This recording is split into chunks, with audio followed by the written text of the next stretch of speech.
Hello friends and welcome back to my YouTube channel arts students corner. So class 6 और 7 का geography हम ख़त्म कर चुके हैं और अब हम लोग करेंगे 8 क्लास का ज्योग्राफी को स्टार्ट। तो आज मैं स्टार्ट करने जा रही हूँ 8 क्लास के ज्योग्राफी का चैप्टर 1 रिसोर्सेज। ये एनसीईआरटी का न्यू एडिशन है। ओल्ड एडिशन में 6 चैप्टर्स हैं, न्यू एडिशन में 5 चैप्टर्स हैं। सो मैं न्यू एडिशन कर रही हूँ 8 क्लास का। इसका फर्स्ट चैप्टर रिसोर्सेज, जिसको कि हिंदी में बोलते हैं संसाधन। इसको आज हम लोग लाइन बाय लाइन पढ़ेंगे और समझेंगे ये चैप्टर हमसे क्या कहना चाहता है। सो अगर आपको मेरी वीडियो थोड़ी भी हेल्पफुल लगती है तो प्लीज़ लाइक कर दीजिएगा, अच्छी नहीं लगती है तो डिसलाइक कर दीजिएगा। कोई डाउट होगा आप मुझसे कमेंट सेक्शन में पूछ सकते हैं। अगर आगे ऐसी मेरी वीडियो चाहिए तो चैनल को सब्सक्राइब करके बेल आइकन को प्रेस कर दीजिएगा। और अगर आपको नोट्स चाहिए तो आप मेरे टेलीग्राम चैनल को विजिट कर सकते हैं, जिसका कि नाम है आर्ट्स स्टूडेंट्स कॉर्नर ऑफिशियल। सो अब स्टार्ट करते हैं। यहाँ पे एनसीईआरटी में आपको एक स्टोरी जैसा करके दिया रहता है हर चीज़ों को बताने के लिए, तो वैसे ही यहाँ पे दिया गया है एक स्टोरी, मोना और राजू। ठीक है, पढ़ते हैं, इसको समझते हैं। Mona and Raju were helping Amma to clean their house. Look at all this things, clothes, utensils, food grains, combs, this bottle of honey, books. Each of these has a use, said Mona. So Mona और राजू अपने घर को साफ करने में अपनी अम्मा की मदद कर रहे होते हैं। और इन सभी चीज़ों को देखो, मोना बोलती है इन सभी चीज़ों को देखो, कपड़े हो गए, बर्तन, अनाज, कंघी, शहद की बोतल, किताबें, ये सब उपयोगी हैं। That is why they are important, said Amma. These are resources. So फिर उसकी अम्मा कहती हैं इसीलिए तो ये महत्वपूर्ण है और ये संसाधन है। What is a resource? Was Raju's question to अम्मा। सो राजू अपनी अम्मा से कहता है कि रिसोर्स यानी कि संसाधन क्या होते हैं। Anything that can be used to satisfy a need is a resource, replied अम्मा। तो अम्मा बोलती हैं कि वो हर एक वस्तु, प्रत्येक वस्तु जिसका हम लोग उपयोग करते हैं अपनी आवश्यकताओं को पूरा करने के लिए, उसको हम लोग रिसोर्स बोलते हैं। Look around you and observe, you will be able to identify many types of resources. The water you drink when you are thirsty, the electricity you use in your house, the rickshaw you use to get home from school, the text book you use to study, all are resources. Your father has prepared a tasty snack for you. The fresh vegetables he has used are also a resource. So वो बोलती हैं कि अपने आसपास चारों ओर देखो और निरीक्षण करो, जितनी भी चीज़ें तुम देखोगे वो सब, जैसे कि प्यास लगने पर जो जल आप पीते हैं, जिस घर में आप बिजली का उपयोग करते हैं, स्कूल से घर पहुंचने के लिए आप किसी ट्रांसपोर्ट का उपयोग करते हैं, फिर आप अध्ययन करने के लिए पाठ्य पुस्तक का उपयोग करते हैं, ये सभी संसाधन हैं। आपके पिता ने जो आपके लिए नाश्ता तैयार किया, उसमें जो सब्जियों का उपयोग किया गया है, वो भी संसाधन ही है। Water, electricity, rickshaw, vegetable and textbook have something in common. So ये जो चीज़ें हैं इनमें एक चीज़ कॉमन है, क्या? They all have been used by you, so they have utility. ये सब आपके द्वारा इस्तेमाल किया गया है, उपयोग किया गया है। ओके, एक तो इतनी ठंडी बढ़ गई है ना कि एकदम ठंड से हाथ जम जा रहा है। यूटिलिटी और usability is what makes an object a substance a resource. Utility का हिंदी होता है उपयोगिता। सो एक वस्तु या कोई भी चीज़ की उपयोगिता या उसकी यूजेबिलिटी, उसका हिंदी होता है प्रयोज्यता, उसे एक संसाधन बनाती है, उसे एक रिसोर्स बनाती है। How does something became a resource? Raju now wanted to know. Amma told the children that things become resources only when they have a value. Its use or utility gives its a value. All resources have some value, said Amma. So Raju जानना चाहते हैं कि कोई भी वस्तु कैसे संसाधन बनती है, कैसे रिसोर्स बनती है। सो अम्मा बच्चों को बताती हैं कि वस्तुएं उस समय संसाधन बनती हैं जब उनका कोई मूल्य होता है, मतलब कि कोई वैल्यू होगी उनकी। इसका प्रयोग अथवा उपयोगिता जो होती है इसे एक वैल्यू प्रदान करती है। सभी संसाधन मूल्यवान होते हैं। Value means worth. वैल्यू का अर्थ होता है महत्व। बगल में ग्लोसरी दिया हुआ है, पेटेंट का हिंदी उसमें दिया, पेटेंट का डेफिनेशन दिया हुआ है। पेटेंट का ये it means the exclusive right over any idea और इन्वेंशन। पेटेंट का मतलब ये है ना कि कोई भी आपकी विचार है या कोई आपका ऐसा आविष्कार है, सो उस पर आप अधिकार सिर्फ एकमात्र आपका होगा। ठीक है, अगर आप चाहें तो आप उसका इस्तेमाल किसी और को करने दे सकते हैं, लेकिन मतलब एकमात्र अधिकार से तात्पर्य है पेटेंट। ठीक है। Some resources have economic value, so do not. some do not. For example, metals have an economic value, a beautiful landscape may not, but both are important and satisfy human needs. So कुछ ऐसे संसाधन होते हैं जिनका आर्थिक मूल्य होता है, जबकि कुछ संसाधनों का आर्थिक मूल्य नहीं होता है। जैसे कि कुछ मेटल्स हो गए, धातु हो गए, सोना चांदी हो गई, ये सब का आर्थिक मूल्य होता है। आर्थिक मूल्य मतलब आप समझ रहे हैं ना, इकोनॉमिक वैल्यू मतलब उसको खरीद सकते हैं, उसका मतलब वो क्या कहते हैं, उसमें हम लोग मनी का यूज़ करते हैं। लेकिन कुछ ऐसे भी संसाधन हैं जिनका आर्थिक मूल्य नहीं होता है। जैसे कि एक मनोरम आप समझ लीजिए लैंडस्केप, बहुत अच्छा कोई दृश्य आप देख रहे हैं, उसका कोई इकोनॉमिक वैल्यू नहीं होता है, लेकिन वो भी ह्यूमन नीड्स को, मनुष्य की आवश्यकताओं को सेटिस्फाई कर रही हैं, पूरा कर रहे हैं। Some resources can become economically valuable with time. कुछ ऐसे संसाधन होते हैं जो समय के साथ आर्थिक रूप से मूल्यवान हो सकते हैं। Your grandmother's home remedies have no commercial value today, but if they are patented and sold by medical firm tomorrow they could become economically valuable. So आपकी दादी हैं, अगर उनके कुछ घरेलू नुस्खे हैं तो वो हो सकता है आज उनका कोई वाणिज्यिक मूल्य नहीं है, लेकिन यदि वो पेटेंट अभी मैंने आपको बताया क्या है, पेटेंट करने के उपरांत किसी मेडिकल फर्म द्वारा बेचे जाते हैं, तब वे आर्थिक रूप से मूल्यवान हो सकते हैं। Time and technology are two important factors that can change substances into resources. So time, समय, और टेक्नोलॉजी यानी कि प्रौद्योगिकी, ऐसे दो महत्वपूर्ण कारक हैं जो पदार्थों को संसाधन में, रिसोर्सेज में परिवर्तित कर सकते हैं। Both are related to the needs of the people. दोनों कहीं मतलब दोनों की ये लोगों की आवश्यकताओं से संबंधित है। People themselves are the most important resource. और हम ह्यूमन बींग्स, हम खुद भी एक बहुत महत्वपूर्ण संसाधन है। It is their ideas, knowledge, inventions and discoveries that lead to the creation of more resources. Each discovery or invention leads to many others. The discovery of fire led to the practice of cooking and other processes, while the invention of the wheel ultimately resulted in the development of newer modes of transport. The technology to create hydroelectricity has turned energy in fast flowing water into an important resource. So कैसे हम, अगर मनुष्य संसाधन है तो कैसे हमारे विचार, ज्ञान, आविष्कार और खोज हैं जो और अधिक संसाधनों की रचना करते हैं।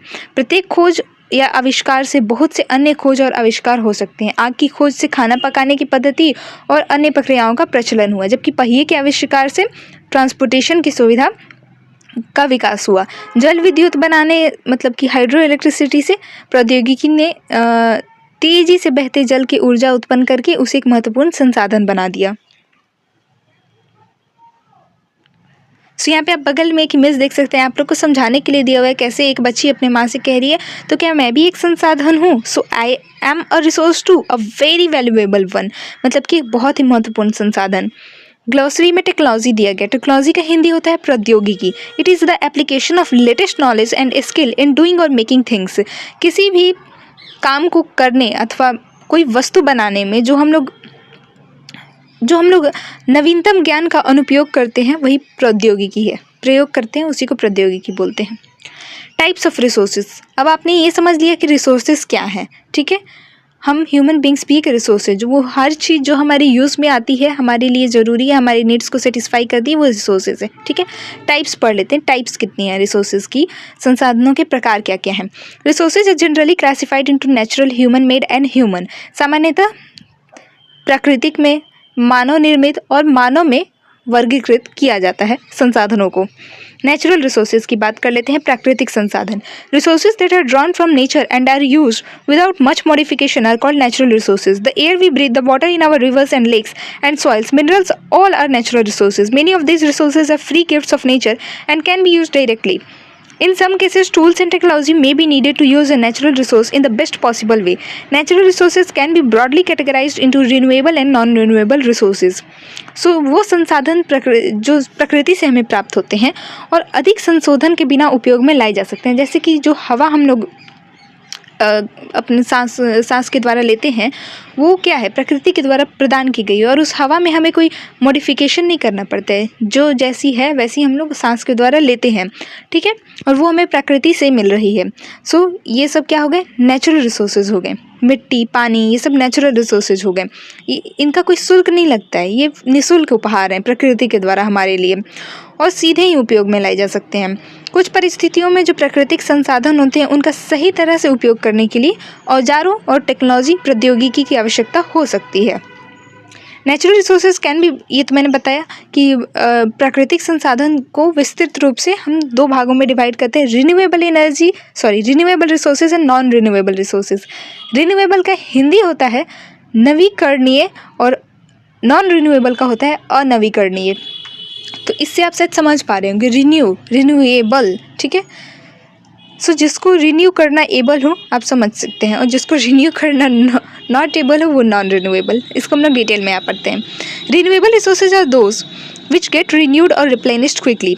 Some of these are unlimited and are not affected by human activities such as solar and wind energy. Yet careless use of certain renewable resources like water, soil and forest can affect their stock.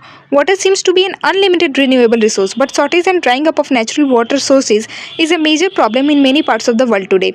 So renewable resources वैसे resources हैं जो शीघ्रता से मतलब फिर से उनको बनाया जा सकता है, नवीकृत या फिर पुनः पूरित, या फिर से वो लाइक अब मैं आपको एग्जांपल कैसे दूँ।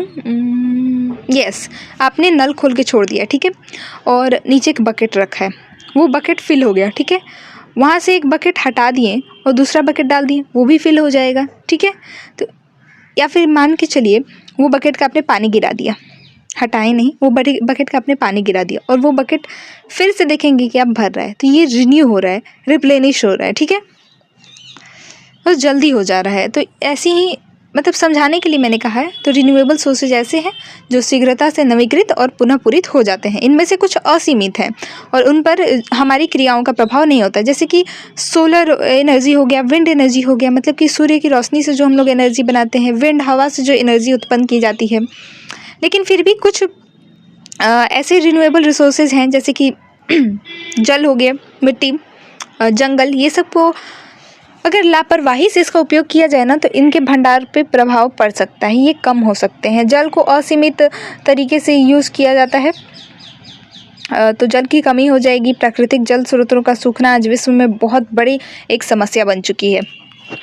Non-renewable resources are those which have a limited stock. Once the stocks are exhausted, it may take thousands of years to be renewed or replenished. Since this period is much more than human lifespans, such resources are considered non-renewable. Coal, petroleum, natural gas are some example. तो non renewable resources वे हैं जिसका कि मतलब भंडार जो है वो सीमित है, असीमित नहीं है, सीमित है, मतलब ख़त्म हो सकता है, लिमिटेड है। एक बार समाप्त होने के बाद उसको फिर से बनने में बहुत हजारों लाखों साल लग जाते हैं। और ये हमारे लाइक हम लोग कितने दिन जीते हैं, ज़्यादा से ज़्यादा 70-80 साल, बहुत ज़्यादा हुआ तो चलिए ठीक है 90-100 साल, लेकिन इनमें हजारों लाखों, आप सोच सकते हैं इनको रिप्लेनिश होने में हजारों लाखों साल लगते हैं। सोलर एनर्जी का क्या है, वो तो हम लोग बना लेंगे, जब तक सूर्य की रोशनी रहेगी तब तक हम लोग बनाते रहेंगे। लेकिन कोयला, पेट्रोलियम, ये सब जो संसाधन है जो हम लोग धरती में से निकाल रहे हैं, ये सब लिमिटेड है, एक दिन ख़त्म हो जाएगा। तो इसका हम लोग को सोच समझ के प्रयोग करना चाहिए। The distribution of natural resources depends upon the number of physical factors like terrain, climate and altitude. The distribution of resources is unequal because these factors differ so much over the earth. तो यहाँ क्या कह रहा है कि प्राकृतिक संसाधन का वितरण जो है धरती पे, वो क्लाइमेट हो गया, ऊंचाई या भूभाग जलवायु जैसे अनेक भौतिक कारकों पर भी निर्भर करता है। और पृथ्वी पे इन कारकों में विभिन्नता होने के कारण संसाधनों का वितरण असमान है। कहने का अर्थ ये है कि सब जगह इक्वल रिसोर्सेज नहीं है, ठीक है। जैसे मान लेते हैं हम लोग इंडिया की बात कर लेते हैं या एशिया की ही बात कर लेते हैं, तो हो सकता है कुछ ऐसे मिनरल रिसोर्सेज हैं जो एशिया में अवेलेबल नहीं है, वो अफ्रीका में लेकिन अबंडेंटली अवेलेबल है, मतलब बहुत ज़्यादा अवेलेबल है, लेकिन एशिया में वो अवेलेबल नहीं है। सो ये क्या है, डिफरेंस है, ठीक है। यहाँ पे अनइक्वल डिस्ट्रीब्यूशन है रिसोर्सेज का। Stock of resource, it is the amount of resources available for use, मतलब इसको बोलते हैं कि ये उपयोग के लिए संसाधन की जो उपलब्ध मात्रा है वो है stock of resource. Human made resources की बात कर लेते हैं, मानव द्वारा निर्मित जो संसाधन है। Sometimes natural substances become resources only when their original form has been changed. Iron ore was not a resource until people learned to extract iron from it. People use natural resources to make buildings, bridges, roads, machinery and vehicles which are known as human made resources. Technology is also a human made resource. So कभी कभी ऐसा होता है कि प्राकृतिक पदार्थ तब resource यानी कि संसाधन बन जाते हैं जब उनका मूल रूप बदल दिया जाता है। जैसे कि आयरन ओर, उस समय तक संसाधन नहीं था जब तक हमें नहीं पता था कि आयरन ओर में से आयरन को कैसे एक्सट्रैक्ट किया जाए, लेकिन अब जब हम पता चल चुका है, अब हम लोहा बनाना सीख चुके हैं, तो अब एक रिसोर्स है। सो प्राकृतिक संसाधन का उपयोग करके हम ह्यूमन बींग्स पुल, सड़क, ठीक है, मशीन वगैरह, वाहन वगैरह बनाते हैं। ये सब होते हैं ह्यूमन मेड रिसोर्सेज, और टेक्नोलॉजी भी एक ह्यूमन मेड रिसोर्स ही है। So people like us use natural resources to make human-made resources, said Mona, nodding in understanding. Yes, said Razu.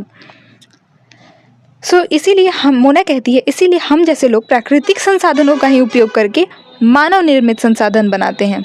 Mona ने ये समझते हुए कहा। राजू इसमें बोलता है हाँ, सर हिलाते हुए। ह्यूमन रिसोर्सेज, मानव संसाधन, वो मानव निर्मित संसाधन थे और ये मानव संसाधन। People can make the best use of nature to create more resources when they have the knowledge, skill and technology to do so. That is why human beings are a special resource. People are human resources. Education and health help in making people a valuable resource. Improving the quality of people's skills so that they are able to create more resources is known as human resource development. ऊपर एक पहले तो सबसे पहले यहाँ पे definition दिया हुआ है ह्यूमन रिसोर्सेज का, उसको पढ़ते हैं। Human resource refers to the number, quantity and abilities, mental and physical, of the people. Though there are differing views regarding treatment of humans as a resource, one cannot deny the fact that it is the skill of human that help in transferring the physical material into valuable resource. मानव संसाधन से क्या आप समझते हैं? मतलब कि इसका मतलब होता है कि लोगों की संख्या और योग्यता मतलब मानसिक और शारीरिक दोनों रूप से। लेकिन अभी भी कुछ लोगों का मतभेद है कि ह्यूमन को रिसोर्स समझा जाए कि नहीं, लेकिन इतना तो एकदम इस बात से तो इनकार नहीं किया जा सकता है कि ये हमारा स्किल ही है, ये हमारी कुशलताएं ही हैं जो कि संसाधन को या फिर नेचुरल रिसोर्सेज को, भौतिक पदार्थों को मूल्यवान बनाती हैं या सहायता करती हैं बनाने में। So yes, human resources. लोग और अधिक संसाधन बनाने के लिए प्रकृति का सबसे अच्छा उपयोग तभी कर सकते हैं जब उनके पास ऐसा करने का क्या दिमाग होना चाहिए, आपके पास ज्ञान होनी चाहिए, आपके पास कौशल होनी चाहिए और आपके पास टेक्नोलॉजी भी होनी चाहिए, प्रौद्योगिकी भी उपलब्ध होनी चाहिए। इसीलिए ह्यूमन बींग्स एक विशिष्ट प्रकार के संसाधन हैं। अतः इसीलिए हम ह्यूमन बींग्स भी रिसोर्स हैं। शिक्षा हो गया, स्वास्थ्य लोगों को बहुमूल्य संसाधन बनाने में मदद करता है। अधिक संसाधन के शिक्षा से हम अपनी स्किल को डेवलपमेंट कर सकते हैं, हम नई टेक्नोलॉजीज़ को समझ सकते हैं। और स्वास्थ्य, हम अगर फिजिकली और मेंटली फिट रहेंगे तभी तो हम कुछ कर सकेंगे। अधिक संसाधनों के निर्माण में समर्थ होने के लिए लोगों के कौशल में सुधार करना ह्यूमन रिसोर्स डेवलपमेंट यानी कि मानव संसाधन विकास कहलाता है। कंजर्विंग रिसोर्सेज, संसाधन का संरक्षण। Mona had a nightmare. She dreamed that all the water on the earth had dried up and all the trees cut down. There was no shade and nothing to eat or drink. People were suffering and roaming around desperately looking for food and shade. Mona एक बहुत ही भयानक सपना देखती है, बुरा सपना देखती है। वो क्या देखती है कि पृथ्वी पर का सारा जल सूख चुका है, सारे पेड़ काट दिए गए हैं, वहाँ पर ना तो छाया है कहीं और ना ही कुछ खाने पीने के लिए कहीं है। लोग परेशान होकर इधर उधर घूम रहे हैं और भोजन की तलाश कर रहे हैं और बहुत निराश हैं लोग। She told her mother about the dream. अम्मा can this really happen? She asked. तो वो अपनी माँ को इस बारे में बताती है कि मैंने ऐसा ऐसा देखा और पूछती है कि क्या ये सच में ऐसा हो सकता है? Yes, Amma replied. If we are not careful, then even renewable resources can become very scarce and the non-renewable ones can definitely get exhausted. What can we do about it? Razu asked. Lots, replied Amma. सो अम्मा उसको उत्तर देती है मोना को कि हाँ, ऐसा हो सकता है। यदि हम रिन्यूएबल रिसोर्सेज के प्रति सतर्क नहीं रहते हैं तो वे बहुत ही दुर्लभ हो सकते हैं और नॉन रिन्यूएबल रिसोर्सेज तो समाप्त ही हो सकते हैं। फिर राजू पूछता है कि इसके लिए हम क्या कर सकते हैं, तो अम्मा बोलती है बहुत कुछ कर सकते हैं। सस्टेनेबल डेवलपमेंट बगल में दिया गया है, इसका हिंदी होता है सतत पोषणीय विकास। Carefully utilizing resources so that besides meeting the requirements of the present also takes care of the future generation. So इसका मतलब है कि जो भी हमारे संसाधन है, रिसोर्सेज, उसका सावधानी पूर्वक इस्तेमाल करें ताकि न केवल हमारी जो वर्तमान पीढ़ी है अपितु जो आने वाली पीढ़ियाँ हैं हमारी, उनकी भी आवश्यकताएं पूरी होती रहें। Using resources carefully and giving them time to get renewed is called resource conservation. याद रख लेने वाली चीज़ें हैं, मतलब समझ लेना है इसका मतलब क्या है, तो इसको डेफिनेशन आपको रटने की जरूरत नहीं पड़ेगा। Balancing the need to use resources and also conserve them for the future is called sustainable development, कि अभी हमने समझा। There are many ways of conserving resources, each person can contribute by reducing consumption, recycling and reusing thing. Ultimately it makes a difference because all our lives are linked. So संसाधनों के संरक्षण के अनेक तरीके हैं। प्रत्येक व्यक्ति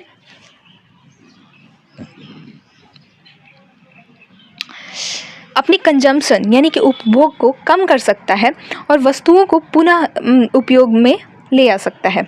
जैसे आपके यहाँ कोई मान लीजिए सब्जी खरीद के ले आता है कोई प्लास्टिक की थैली में, आप उसको फेंक देते हैं। अगली बार सब्जी खरीदने गए, नई प्लास्टिक की थैली, फिर उसको फेंक दें।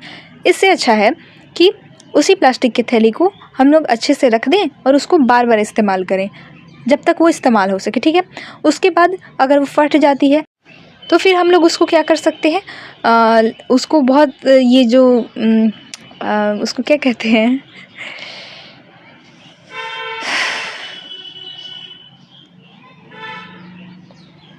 सॉरी मुझे शब्द नहीं याद आ रहा था। सो उसको रिसाइकलिंग प्लांट में ले जाकर, मतलब आपको कुछ नहीं करना, आपको सिर्फ अपने कचरे के डब्बे अलग रखने, सूखा कचरा, गीला कचरा। सूखे कचरे को आप अलग रखते हैं, वहाँ से वो डंपिंग ग्राउंड में जाएगा, डंपिंग यार्ड में जाएगा, या फिर रिसाइकलिंग जहाँ पे भी जाएगा वहाँ पे फिर क्या होगा, उसका रिसाइकलिंग होगा। तो फिर उसी पॉलीथीन से, फटे हुए मान लीजिए कि फट गया, उससे फिर एक अच्छा पॉलीथीन तैयार होगा। इस तरह से क्या एक ही चीज़ को बार बार हम लोग अच्छे से यूज़ कर पा रहे हैं, ठीक है। बॉटल्स हो गई प्लास्टिक की या कोई भी चीज़ हो गया, तो उसको अगर आप रीयूज़ करोगे तो आपके लिए फ़ायदा है। और ज़रूरत से ज़्यादा कंजम्पशन नहीं करना चाहिए, मतलब आपकी जितनी में ज़रूरत समाप्त हो जाए, मतलब लाइक इंसान की कहा जाता है कि मतलब ज़रूरतें कभी पूरी ही नहीं होती, ये बात अलग है। लेकिन आपकी बेसिक नीड्स अगर मतलब क्या कहते हैं उसको, पूरी हो जा रही हैं तो बस आपको उतना ही यूज़ करना चाहिए, इससे ज़्यादा नहीं यूज़ करना चाहिए। अब जैसे आप ब्रश कर रहे हो, आपको जब मुंह धोना है, कुल्ला करना है, तभी बस वाटर का उपयोग करो। ये नहीं कि ब्रश कर रहे हैं और उधर बेसिन में नल चालू है, वो वाटर वेस्ट में जा रहा है, नली में जा रहा है, फ्रेश वाटर है, वो पीने योग्य पानी है, पर वो क्या कहते हैं सीवेज में जा रहा है, उसको वेस्ट नहीं कर सकते ऐसे, ठीक है। सो ये सब समझने की ज़रूरतें हैं। और क्या है, that evening, the children and their friends made packets and shopping bags out of old newspaper, discarded clothes, and baskets from bamboo sticks. We will give a few to every family we know, said Mona.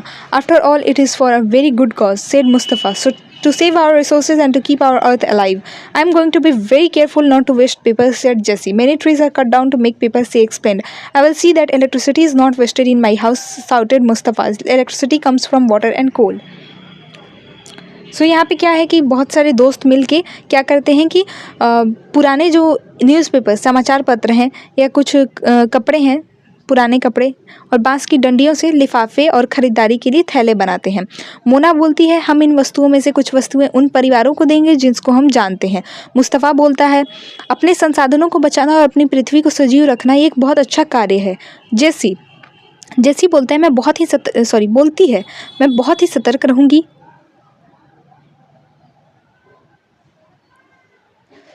बहुत ही सतर्क रहूँगी कि कागज़ व्यर्थ न हो, और स्पष्ट करती है कि कागज़ बनाने के लिए बहुत से पेड़ों को काट दिया जाता है। फिर मुस्तफ़ा क्या कहता है कि मैं ध्यान रखूँगा कि मेरे घर में बहुत ज़्यादा विद्युत व्यर्थ ना हो, इलेक्ट्रिसिटी व्यर्थ ना हो। अब जैसे आप किसी रूम में बैठे हो, आप दूसरे रूम में जा रहे हो, फ़ैन ऑन छोड़ के चले गए, ये गलत बात है। फ़ैन को ऑफ़ करिए, फिर वहाँ से जाइए, और जब मतलब लगे कि अभी उतनी गर्मी नहीं है तब फ़ैन को ऑफ़ ही रखिए। बहुत ज़्यादा गर्मी लगे तब उस टाइम के लिए वो चीज़ें, कुछ लोग ऐसे हैं ना, लाइक थोड़ा बहुत ठंडी का दिन रहेगा, चादर ओढ़ के फ़ैन चला देंगे, ये क्या बात हुई? नहीं, ऐसे मत करिए।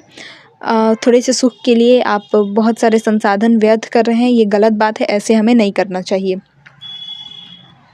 आई will make sure that the water is not wasted at home, said Asha.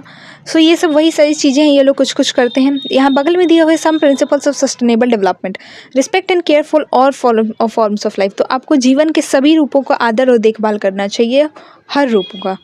Improve the quality of human life, मानव जीवन की गुणवत्ता को बढ़ाना है। कैसे बढ़ेगी? शिक्षा मिलनी चाहिए, अच्छी लाइक स्वास्थ्य की सुविधा मिलनी चाहिए।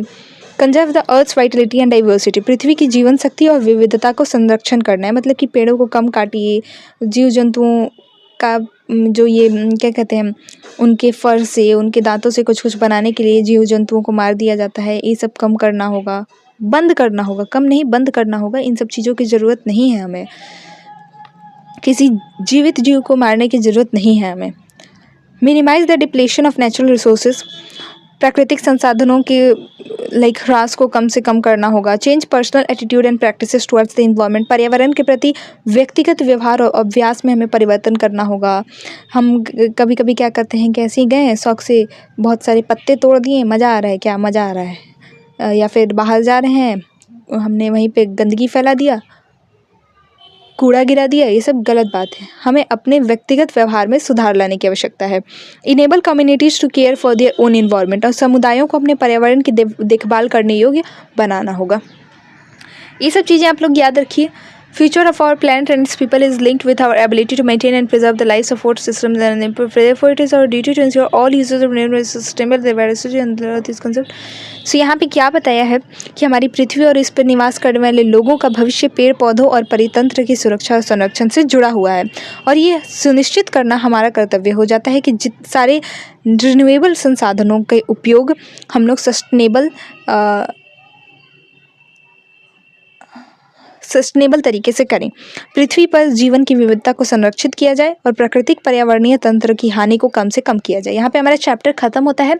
सो कैसा लगा आपको कमेंट सेक्शन में ज़रूर बताइएगा। कोई भी डाउट होंगे आप मुझसे कमेंट सेक्शन में पूछ सकते हैं, और प्लीज़ लाइक कर दीजिएगा वीडियो को। Please like share and subscribe, it will motivate me a lot. Thank you for watching the video.